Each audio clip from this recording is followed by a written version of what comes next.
नमस्कार, आप देख रहे हैं पंच झारखंड में राकेश और बुलेटिन की शुरुआत बड़ी खबर से करेंगे। रांची से बड़ी खबर है। 8.86 एकड़ जमीन फर्जीवाड़ा मामले में कोर्ट में सुनवाई हुई है। रांची के पीएमएलए कोर्ट में डिस्चार्ज पिटीशन पर सुनवाई हुई।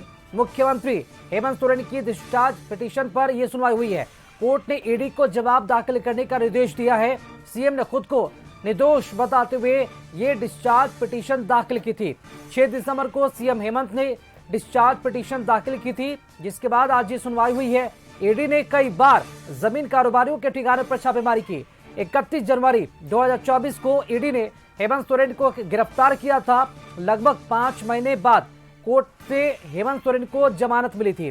जमीन घोटाला मामले में अब तक 2 चार्जशीट दाखिल हो चुकी है और अब इस पूरे मामले में कोर्ट में सुनवाई हुई, जिसके बाद ईडी को यहां पर निर्देश दिया गया है। अधिक जानकारी के साथ संवाददाता राहुल इस वक्त हमारे साथ जुड़ चुके हैं। अब राहुल, 8.86 एकड़ जमीन फर्जीवाड़ा मामले में कोर्ट में आज सुनवाई हुई है। क्या कुछ हुआ आज कोर्ट में और क्या कुछ निर्देश दिए गए कोर्ट की तरफ से ईडी को? देखिए, जिस तरीके से बड़गाई अंचल के 8.5 एकड़ से अधिक जमीन घोटाले मामले में मुख्यमंत्री हेमंत सोरेन की गिरफ्तारी हुई थी और इस पूरे मामले में ईडी जांच कर रही थी। करीब 27 से 28 लोगों को आरोपी इस मामले में ईडी ने बनाया था और इसी कांड में पूर्व डीसी छवि रंजन को भी गिरफ्तार किया गया था। इसके अलावा अमृत अग्रवाल की बात कर लें या विष्णु अग्रवाल की बात कर लें, इन बड़े नामों की भी गिरफ्तारी इस मामले में हुई थी। कई अधिकारियों की भी गिरफ्तारी इस मामले में हुई है जो अभी भी जेल के अंदर है।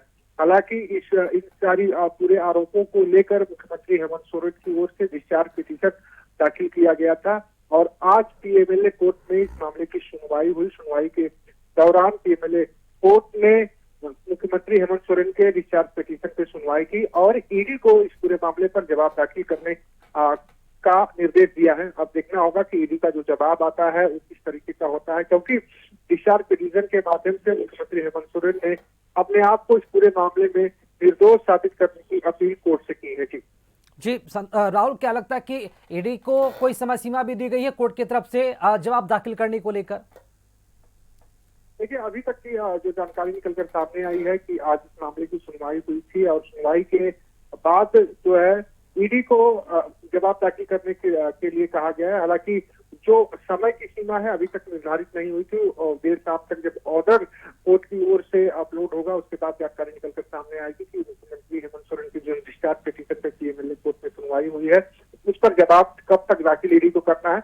तो कह सकते हैं कि जवाब कई मायने में अहम होगा मुख्यमंत्री हेमंत सोरेन के लिए, डिस्चार्ज पिटीशन के लिए। और आना ये भी जा रहा है कि डिस्चार्ज पिटीशन अगर मुख्यमंत्री हेमंत सोरेन का एडमिट हो जाता है तो एक बड़ी राहत उनको मिलेगी। हालांकि अब देखना होगा कि ईडी की ओर से जो जवाब आता है वो कितना संतोषजनक होता है कोर्ट के लिए और ईडी के जो जवाब होंगे उससे अगर सकारात्मक जवाब नहीं रहे तो इससे भी मुख्यमंत्री हेमंत सोरेन की मुश्किलें बढ़ेंगी। अब ये सारी चीजें अब ईडी के जवाब से दाखिल करने के बाद ही साफ हो पाएगा। तो कह सकते हैं कि जो तारीखों की बात है वो ऑर्डर अपलोड होने के बाद ये सारी चीजें साफ हो पाएंगी कि कब तक ईडी को कोर्ट में जवाब दाखिल करना है। शुक्रिया राहुल, खबर पर जानकारी देने के लिए। तो 8.86 एकड़ जमीन फर्जीवाड़ा मामले में आज कोर्ट में सुनवाई हुई। हालांकि ईडी को आदेश है कोर्ट की तरफ से कि अपना जवाब जो है दाखिल करे। देखना होगा कि ईडी कब तक अपना इस पूरे मामले में जो जवाब है वो दाखिल कोर्ट में करती है।